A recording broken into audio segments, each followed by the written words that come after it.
Welcome back. And during this session, we're going to be discussing the role for business and regulators in rebuilding trust in Ireland as a place to do business. Now, Dan Boyle is still with us, but joining our panel this time round are Deirdre Summers. She's Chief Executive of the Irish Stock Exchange, and she also participated on EU Council working groups on the drafting of the transparency directives for the Irish government.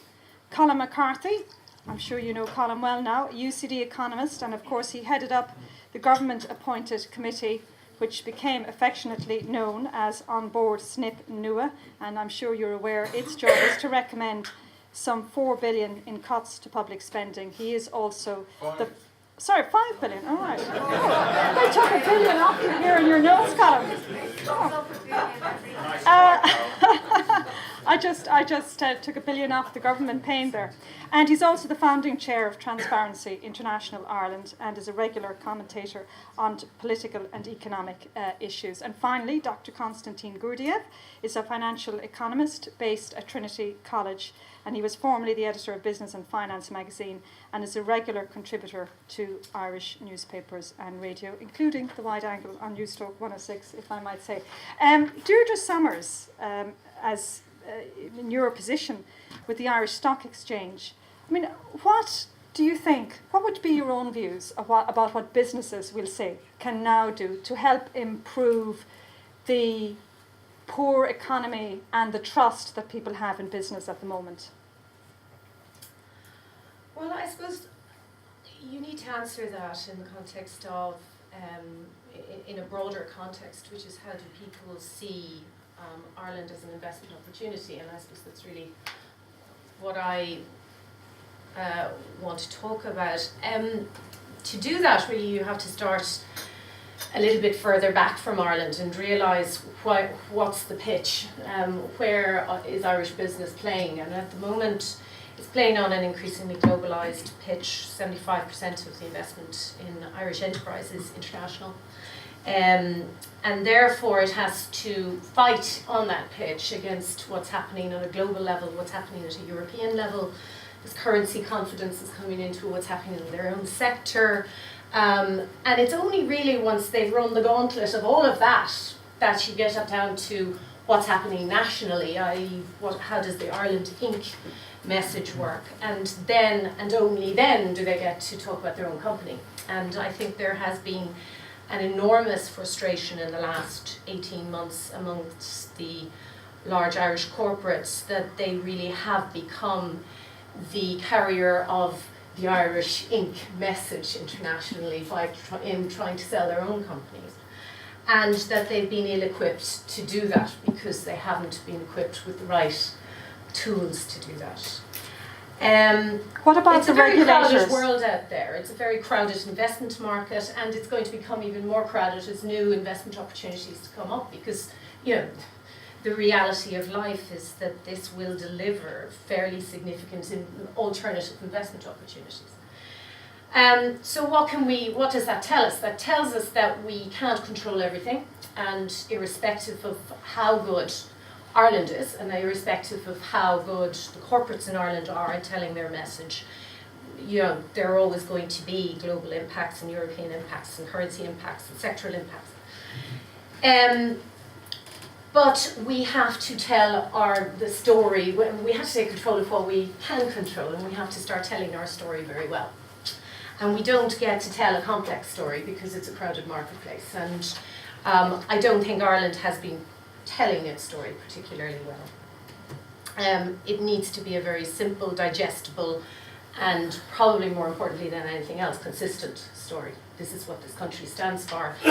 This is how we're going to emerge from. But if you were to go back to the drawing board, because we have the Lisbon Treaty coming down in 4 weeks' time.